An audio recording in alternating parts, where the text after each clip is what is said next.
Shalom, everyone. The peace of Yahweh be with each and every single one of you, and welcome to another episode of Seeds of the Witness.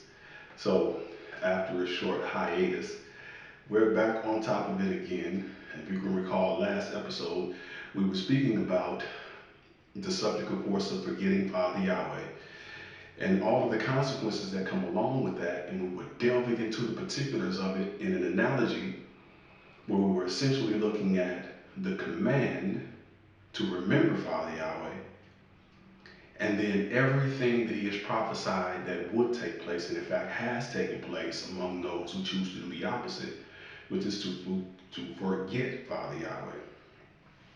We were looking at the writings of the prophets, the great prophet Yekesha, for example, um, who spoke about the consequences that come from choosing not to remember Father Yahweh, which isn't just, as you can recall, hopefully, a matter of pronunciation, but it also has to do with education, everything that exists inside of that name. And he was basically telling us that one of the consequences that comes forth as a result of people choosing to forget Father Yahweh is that they lose the knowledge of Yahweh, which would prevent them from acts that cause damage, that cause hurt and harm to them, or lewdness, from lewd behavior.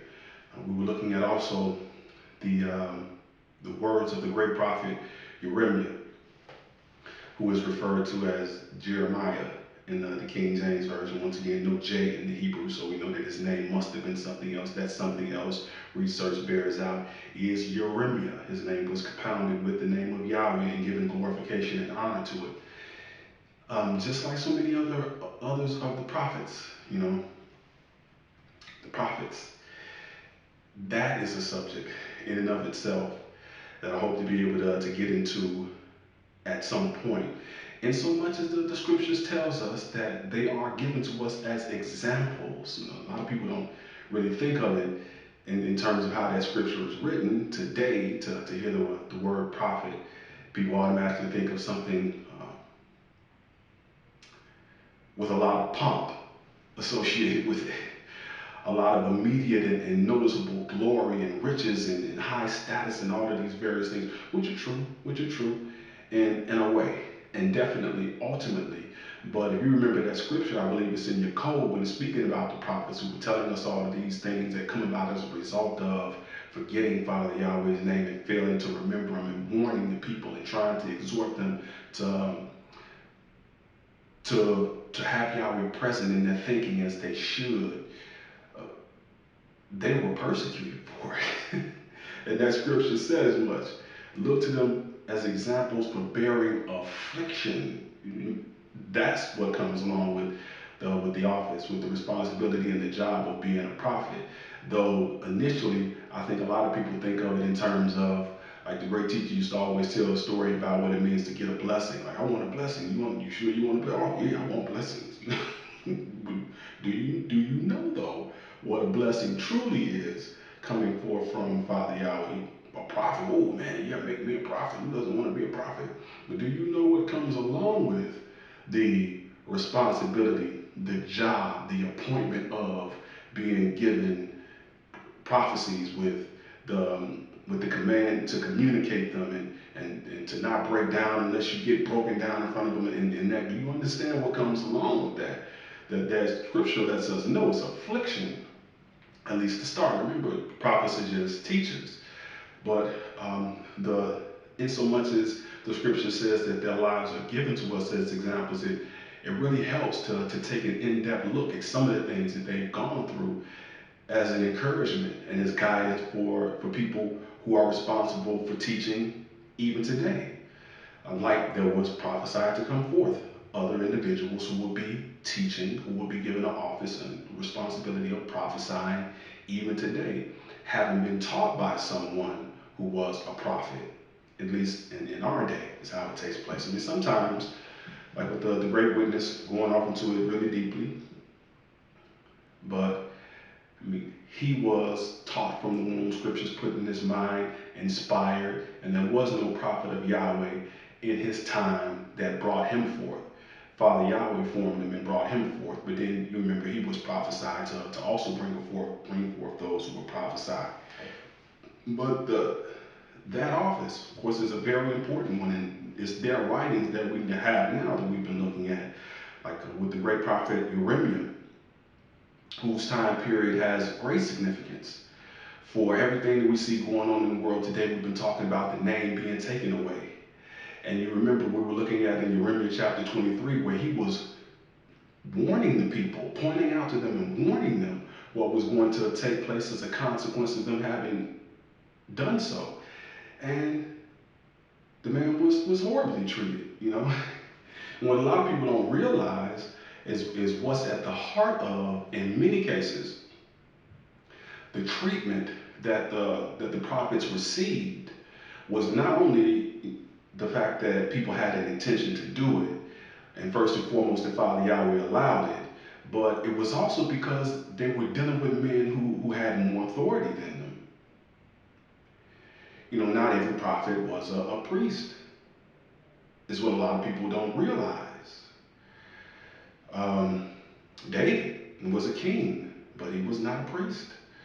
Um, Stephen, the one that they call Stephen, was a deacon, eh, but he was also a prophet. He was a prophet, but he was not a priest. He was a deacon. Um, Hoshea, you know, people like Obadiah, he would be Hoshea, I believe, in the King James Version, and I can't recall offhand. If I can wake this up, I can probably find out what was, start the timer, what was Abijah's name in the King James Version. But they were not priests. And we wonder if that isn't why they refer to them as minor prophets, you know, because they weren't. Yekesha, the great prophet Yekesha was also a priest. And where Uremia is concerned, it is believed because he was of the priestly family. But being from a priestly family, just like there's a priestly family today, doesn't automatically qualify one as you know, being a priest, or automatically indicate that a person is a priest. It just said he was of the priestly family, which lived at, you know, Anathoth. But when you see some of the treatment that he received, I mean, even priests among priests, they were hitting the man and everything. It's hard to imagine that someone who also had the office of priest would be getting punched in the face by, you know, priests. At least you wouldn't think that something like that would be occurring. But that was the root of a lot of the affliction that they suffered, that they were examples for enduring, was the fact that they, in their responsibility as teachers, which is what a prophet is, just an inspired teacher, they were oftentimes pointing out things to people who were in positions of higher authority, or if nothing else, of the authority that they did not have. They were pointing out things to priests, you know. Um, but that's it's an important fact, you know, for us today, and just taking a look at it, the landscape, you know, the religious landscape that existed at that time, and once more is given to us as examples. But if you just to point out what I'm talking about, if we go to the book of Uremia, for example, it shows you that that was the relationship. Look to them as examples of bearing affliction. Well, who was afflicting them? Uremia, his life and the things that he suffered offer a great example of, and is really no different with any of the other prophets, any of the other inspired teachers. I mean, it's just undeniable. Like when we speak about the great prophet Samuel, at a certain point, it just becomes undeniable. And the power that the man was able to display, not physically in being able to slam somebody or something like that, but in his teaching, what the man was able to bear up under and still continue teaching. And the undeniableness of the wisdom and the understanding and the knowledge that came forth when he did, just ultimately one day, so I mean, it was the case anyway, but where the people were concerned, that was just, it removed all doubt that he was a prophet of Yahweh, which was not just a teacher but an inspired teacher, not just one who was parakeeting, so to speak, you know, um, not just one who was quoting, but actually and genuinely a man of understanding who was receiving inspiration and had deep insight with regard to the word of Yahweh. But speaking with regard to the great prophet Uremia, and once again looking at the landscape of what was taking place over, bearing in mind that we're covering the name of Yahweh, right? And the name of Yahweh, once more, is not just how people pronounce it, but it has to do with its substance, which gives us insight of that which will be, its future, its prophecy, that that which is taking place presently, and then also that which was, which is history. Right? And there's a great lesson to be gotten from the things that have taken place historically. They give us insight on the things that are taking place presently. It places things in perspective. And so, just looking at this time period where people have forgotten the name of Yahweh and what was taking place, because really the same thing is also continuing today with teachers who are exhorting people to get back to the remembrance of Yahweh. But in terms of what they were dealing with, the prophets, this with Yeremiah, and this is, though the historians, and you get Google and all of them who have different opinions concerning it, where it was. This is the way that the scriptures lines it up when it's speaking about the great prophet Yeremiah. But let's look at Yeremiah chapter 29 first. Yeremiah chapter 29. It says, however, Zephaniah, the priest, I think it would be like Zephaniah or something like that in the King James Version. But it says, however, Zephaniah the priest read this letter in the hearing of Yeremiah the prophet. So the priest addressing Yeremiah the prophet. And that's how they have it lined out. If you look at another example to show how the man was being treated, but for the work that he was doing, if you look at, and this is the same one that we were talking about in Jeremiah chapter 23, or what they call Jeremiah chapter 23, was speaking about the people having deliberately forgotten the name and the effort of it being taken away, and was also finger pointing who was behind it.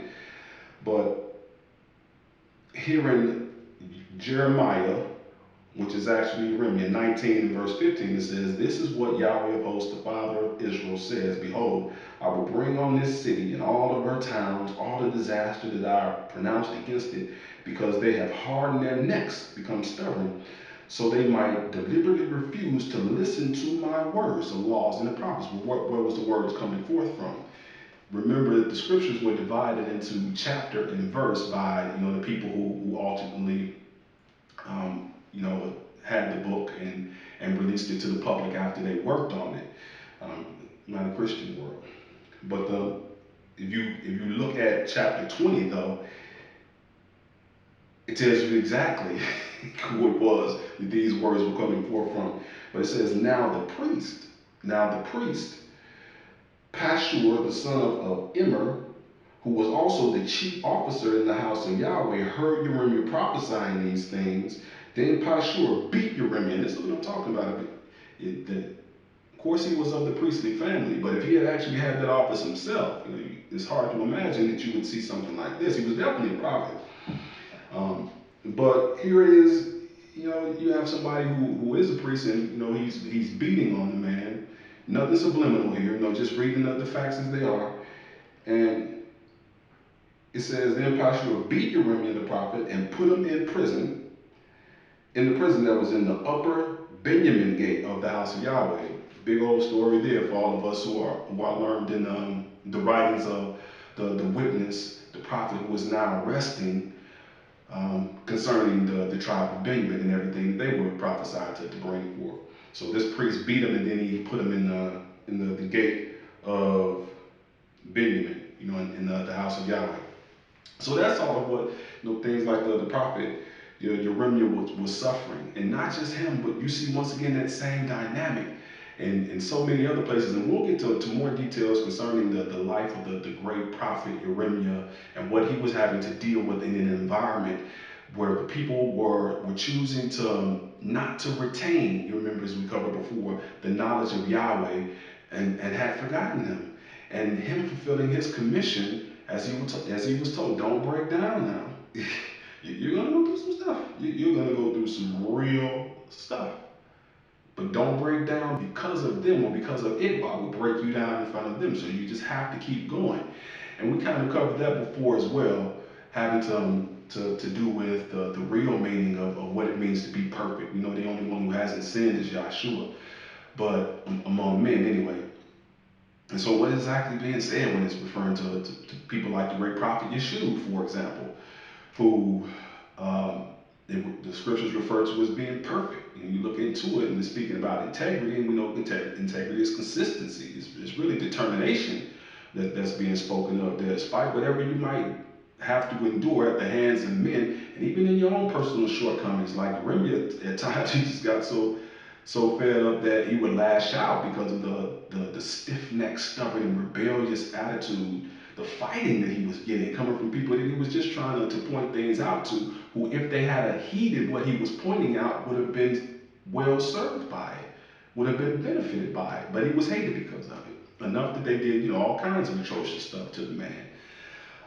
But the that dynamic that's being indicated there, because we're talking about essentially, and this is a bunch, especially for beginners, but with reiteration, and we'll unpack it more as we go along.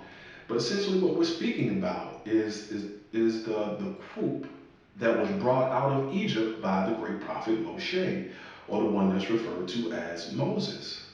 And we see the book of Jeremiah, which is the book of Jeremiah in King James version, all the way down after the Psalms and all of this, and it's kind of easy with that being the case for our minds to think sequentially, and to think that Jeremiah was somebody way down the line. But Jeremiah is the same person that you see spoken of, or Jeremiah is the same person you see spoken of in the book of Kings. Like right after they went from to out of Egypt, and they had the judges, and then they rejected the judges, and then they had kings, and all of that took place pretty quickly. And Jeremiah was Jeremiah, the person they called Jeremiah. Jeremiah was right there during that time period when they had made the decision to allow themselves to be led by kings, people that they had appointed. But and those kings were also appointing priests, and there was a whole bunch of craziness going on that really got them way off in left field and away from into a position to where they had forgotten Father Yahweh. Right? And so this is the environment that Jeremiah is working in, and trying to encourage people, one, to stop making these changes to what had been given to them by Moshe, and to be sure to remember Yahweh in their everyday dealings for their own benefit. As we'll see in a moment, it was, well, let's look at that. Just to, where is that at? Is it 29? Jeremiah 29? Um, no, it's probably 7. 7.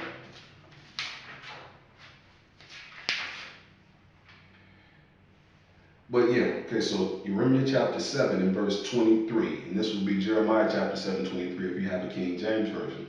But it says, "But this thing I commanded them, saying, Obey my voice, and I will be your father, and you will be my people." You remember we were looking at this before when we were asking the question, to whom do we belong, and how do we determine that definitively and concretely? And it says, "And walk in all my ways that I have commanded you, so it may be well with you." That's all he was trying to do. You look up that word well, there's everything in there that a person can desire for their life in a positive way: being successful, being prosperous, being healthy, and all of these various things. I'm just pointing out to you where you're getting off from what was taught to you, and where you're getting off from what was taught to you is how you're hurting you, and in addition to other people. The way that can be remedied, rectified, and turned around is by remembering what was taught to you, remembering Yahweh, and choosing to do it. But of course, somebody has to be there pointing that out, and you have to have courage to do so, because you get flack for it. But all of that for the environment that existed in the time of Uriah, and what he was dealing with, this contentiousness, and really where it was coming from. It was from the people, but the people were also being led by the priest of Jerusalem that they were being referred to at that time, who didn't want to recognize Jeremiah because he wasn't tickling their ears, and he was pointing out their shortcomings. He wasn't a part of their clique, and so they weren't willing to acknowledge him. And they were doing all kinds of things, to the man that represents that affliction that was being spoken of. Look to the prophets, like the prophet Jeremiah, as examples for bearing affliction. That's the affliction that is speaking about. But it was something spoken of even before the the time period of the great prophet Jeremiah. Once again, the person that they call Jeremiah. Once again, this is Moshe's group by Moshe himself. He was in Deuteronomy chapter 18. If you turn to that, now you would have to have a book of Yahweh in order to get this one, but I'll read it for those who don't. But in Deuteronomy chapter 18,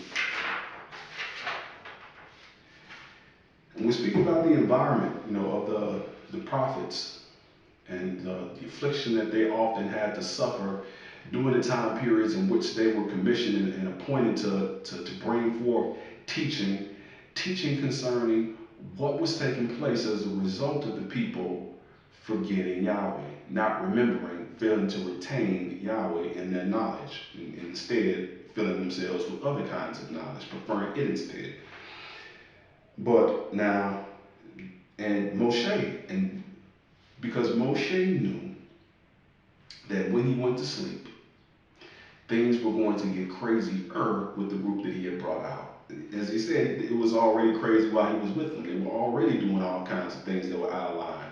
So here it is, Moshe speaking, and he says here in verse 18 and 18, says, Then Yahweh said to me, What they have spoken is true. I will raise up for them a prophet like you, from among their brothers, and I will put my words in his mouth, and he will tell them everything I command him. And you see that same thing with the great prophet Jeremiah later on, where you tell them what I tell you, and all the prophets. But it says, Whoever will not listen to my words, which he speaks in my name, there's knowledge in the name, I will judge him for it.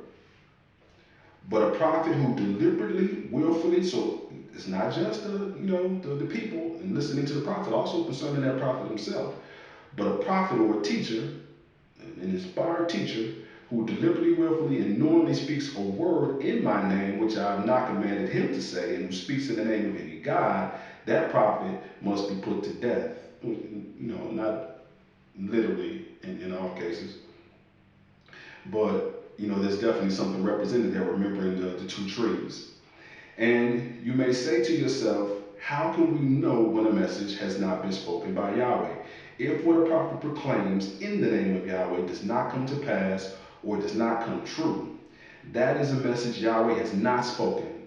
That prophet has deliberately, willfully, and knowingly spoken what is not true. Do not reverence him. Well, as a teacher, as a prophet, you can pretty much keep yourself safe from that one by being in subjection to the other prophets. The prophets are really just teaching what the prophets before them have taught, giving a little bit more concerning it here, there, and here a little, and there a little. Very seldom is there anything new.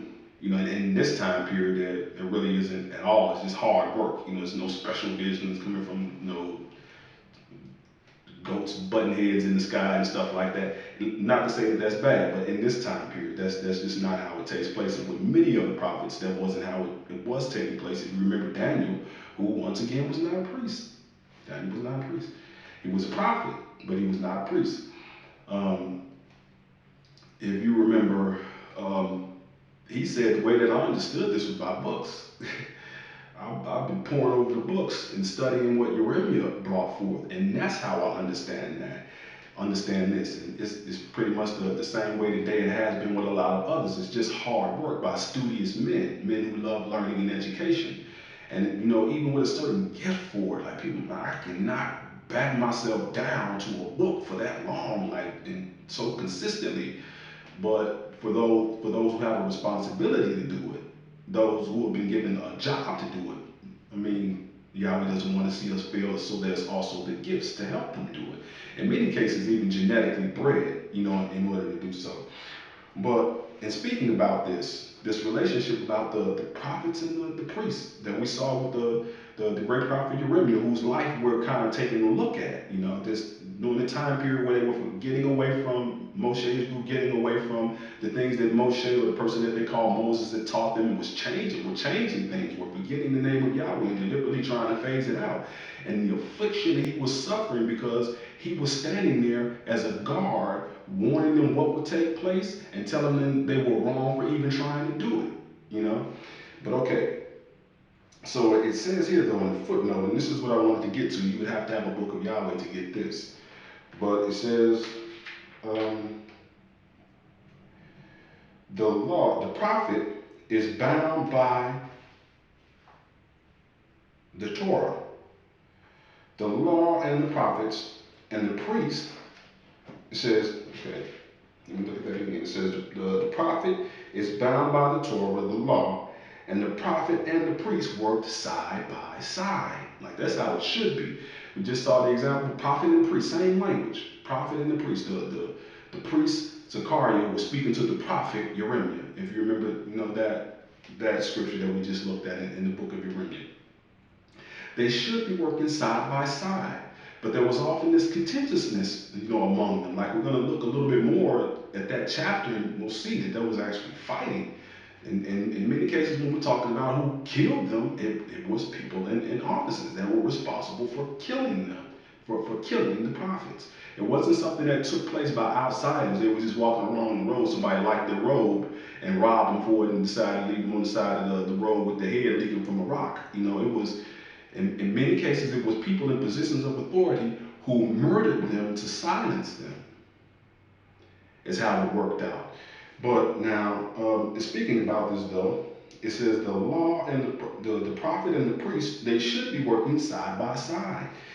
As guardians of the law of Yahweh, the prophet never preached the abrogation or changing of or the doing away with the law. So never in any instance was a teacher was to teach that it was okay to change what had been laid down by Moshe, which was the law. They called it the law of Moshe. And in fact, he was a guardian against any changes to what Moshe had laid down. Um, Anytime somebody got off, the prophet was there pointing out that that's not what Moshe, or that the person that they call Moses, in the King James, that's not what Moses laid down. That's not what Moses said. And if you got something different, it needs to be more than just saying that, well, Moshe told me in private and all of this kind of thing. A matter is established by at least, two witnesses, and there's even credibility having to do with witnesses, but no changes. No changes. What Moshe laid down, that's how it is. But now he himself could also never be responsible for trying to change that as well. And if he did, that was a reprehensible thing. The teacher did not have authority to change things, to expound things. And where work needs to be done, like, Jeremy was pointing things out, like, man, don't, no, this is written wrong, that kind of thing, all right. But not changing. And correcting and changing are two completely different things. Um, One represents authorized work, and the other represents a person's willfully taking it upon themselves to do things that that isn't right. But so continuing though, it says the the prophet was never to preach the abrogation of the abrogation or the changing or the doing away with the law, what Moshe had laid down, and the righteous priests never held that one could shelter himself from the judgment of Yahweh against his moral wickedness and unlawful conduct behind sacrifices. Now, think on that one for a moment. But a lot of people wouldn't get what's being said there. In fact, I've mentioned it before, taught on it before, and I know from the response that I got from at least one priest that I have a great respect for. You're like, man, I ain't trying to die by no sacrifice. Sincerely, got love for that great priest. And I don't have. It's not like I have hatred for anybody, but I'm just saying that one I do have fond memories of. I appreciate his honesty, and we kind of have a similar background, so there's that kind of thing. But I was like, oh man, I need to get around to that. But I pointed it out, but I didn't have the opportunity to give details concerning it. Um, but now we're getting to it, right? But now I'm gonna here goes perspective on it. The prophet, oof, we're running out of time. The prophet never taught the abrogation or the changing of the what Moshe had laid down or what Moses had laid down, which is the law and the doctrine. In fact, he was a guardian preventing people from doing it, which is why he often got the backlash and the animosity.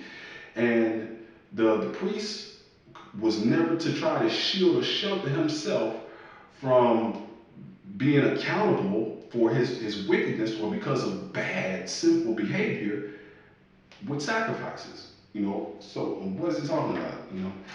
Um, Here goes some immediate perspective. You know what? Because of time, let's just go to Leviticus chapter 5 and verse 12. And this will give us some pretty quickly. This will let us know where that particular footnote is coming from. Leviticus. So you can't hide your moral wickedness and your misconduct if you have a priestly office with sacrifices. And what is it talking about? So if you look at verse 12 and 13 for the sake of time, but it says, "Then he shall bring to the priest." And this is speaking about somebody, if you read this, who's too poor to do some other offerings, but it says, "Then he shall bring to the priest, and then he shall bring it to the priest, and the priest shall take his handful of it as a memorial portion, and burn this handful on the altar, according to the offering made by fire to Yahweh. It is a sin offering." Now, before that, there's all kinds of other sacrifices that could have been made, but this is just if you're too poor. But the language in here is what's important. This is a sin offering, and you had to bring it to the priest. The priest shall make atonement for him for his sin that he has sinned in any of these matters, and it shall be forgiven him. And it shall be forgiven him. Well, here's something to think about. What if he says no? I'm not going to offer for you. I don't like you. you know. But what if he decides that he's not going to offer it? What if you're opening your mouth concerning something that's being done that's inappropriate, and he reminds you that if he doesn't offer it? Kind of crystallizing now. So it's like a person who had the office of priest, in addition to what was outlined for the person who was a prophet, the person who had the office of priest. You can't avoid the fact that you're doing something you ain't got no business doing. The fact that you're out of line. In Chicago, we say bogus. The fact that you're bogus is all get out. Because of the fact that you're a priest. What? How about I just now offer your sacrifice offering? How you like about that? You can't get to Yahweh. You can't get reconciled to Yahweh. You can't get forgiven to Yahweh, but through me, boy. You better that kind of conduct.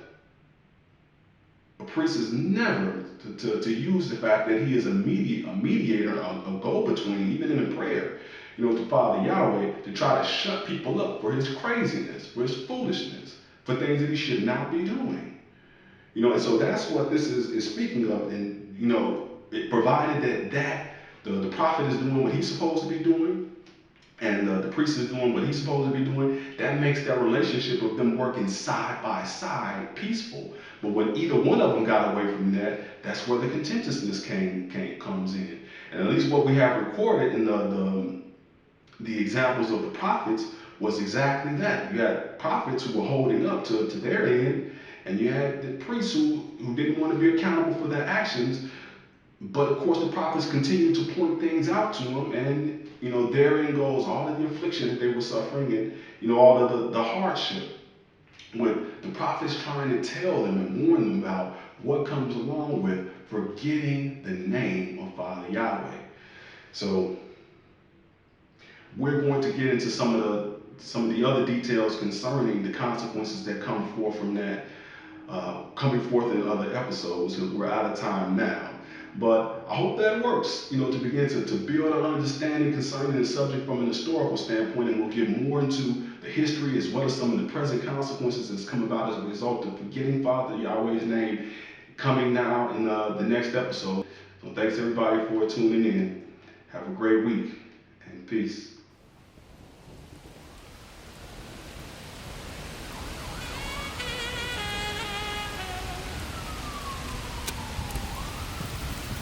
Creep.